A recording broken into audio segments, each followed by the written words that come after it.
Simple भाषा में कहूँ तो आपकी औकात आपके पैसों से ही डिसाइड होती है। ईएमआई के ट्रैप के पीछे भी एक बहुत बड़ा साइकोलॉजिकल कारण है। करीब 40% ग्रेजुएट्स आज भी अनएम्प्लॉयड हैं और जिन्हें नौकरियां मिल भी रही हैं उनका भी पे स्केल 10 साल पहले जैसा है। इंडिया में एक औसत मिडिल क्लास फैमिलीज के घरों में होने वाली शादी उनके 10 साल की कमाई के इक्वल है। लेकिन क्या पिछले 10 सालों में महंगाई और आपके जीने का खर्च उतना ही रहा है? नहीं, यानी आपकी डिग्री की परचेसिंग पावर धीरे धीरे गिर रही है। हमारा पूरा सिस्टम ही एक वर्कहोलिक एम्प्लॉय बनाने के लिए डिजाइन किया गया है, ना कि वैल्यू क्रिएटर बनाने के लिए। और सोशल मीडिया ने इस आग में पेट्रोल डालने का काम किया है।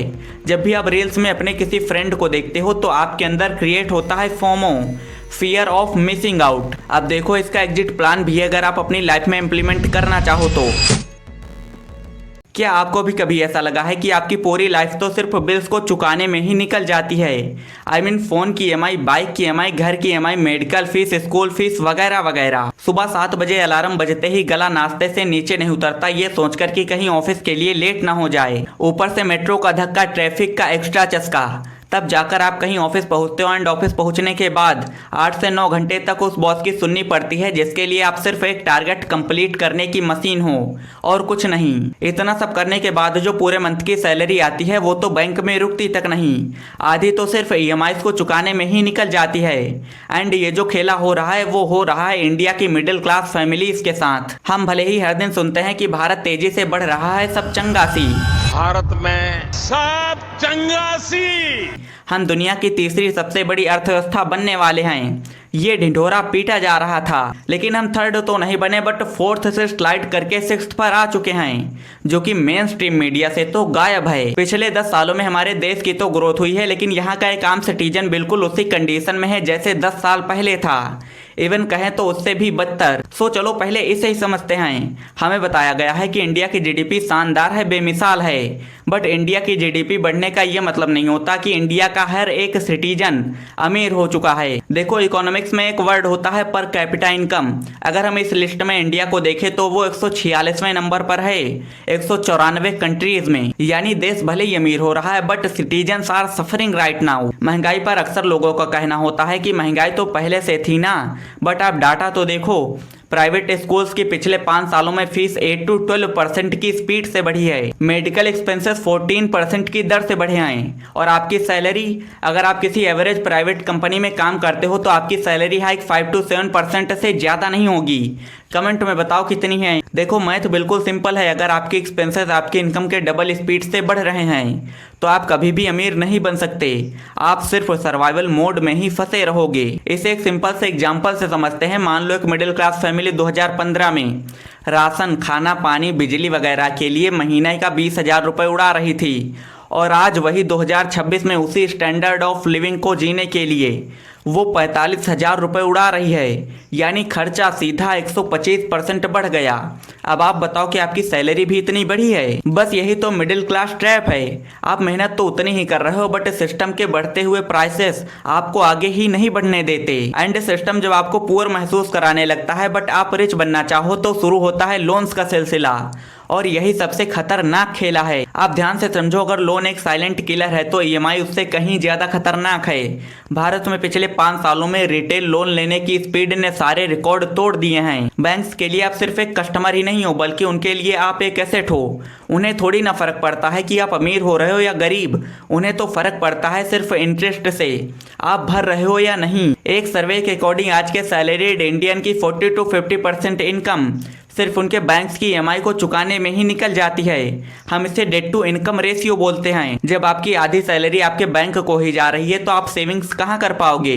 सेव नहीं कर पाओगे तो इन्वेस्ट नहीं कर पाओगे, इन्वेस्ट नहीं कर पाओगे तो कंपाउंडिंग का मैजिक आपकी लाइफ में नहीं चल पाएगा। ईएमआई के ट्रैप के पीछे भी एक बहुत बड़ा साइकोलॉजिकल कारण है और वो है शो ऑफ। अनफॉर्चुनेटली हम एक ऐसी सोसाइटी में रहते हैं जहां हमारी इज्जत सिर्फ इस बेसिस पे की जाती है कि आपने क्या पहना है, आप क्या खाते हो, किस गाड़ी से चलते हो एंड कितने महंगे घर में रहते हो। सिंपल भाषा में कहूँ तो आपकी औकात आपके पैसों से ही डिसाइड होती है। इसे ही कंस्पिक्यूअस कंजप्शन कहते हैं। हम वो चीजें भी खरीद लेते हैं जिनकी हमें जरूरत तक नहीं, सिर्फ इसलिए कि जो हमें पसंद भी नहीं करते हम उन्हें भी दिखा सकें। और सोशल मीडिया ने इस आग में पेट्रोल डालने का काम किया है।